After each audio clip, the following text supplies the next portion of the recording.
నిప్పు లాంటి మనిషి సినిమా చూస్తే ఒక పోలీస్ ఆఫీసర్ ఎంత గొప్పగా ఉద్యోగం చేస్తున్నాడో తెలుస్తుంది, ఒక మత సామరస్యం ఎట్లుండాలో తెలుస్తుంది. నువ్వు చేసేదేంటి? నువ్వు చేసేదేంటి? నీకు ఎవడిస్తున్నాడు గైడెన్స్? చెప్పేది ఒకటి, చేసేది ఒకటి. మీరు మీ తోలు మంచిగా ఉంచుకోకపోతే తోలు పలగొడతాం. ఒక శాఖ మీద మీరు పేరు చెప్పకపోవచ్చు, ఇంకోటి చెప్పకపోవచ్చు, పని చేయలేదంటారు. అక్కడ పోలీసు వారి డ్యూటీ కాదు అది.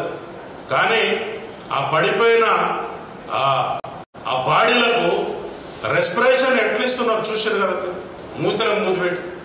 పోలీసు వాళ్ళ పని అనేది.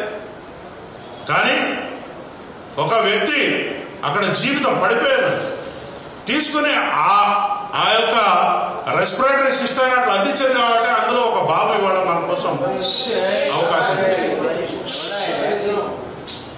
సో మై ఫ్రెండ్స్, దయచేసి నేను ఈ పత్రికా ముఖంగా, మీడియా ముఖంగా నేను మన వాళ్ళకి చెప్పేది ఏంటిదంటే, ఒక గొప్ప సందేశాత్మకమైనటువంటి సినిమాలను మనం ప్రోత్సహిద్దాం.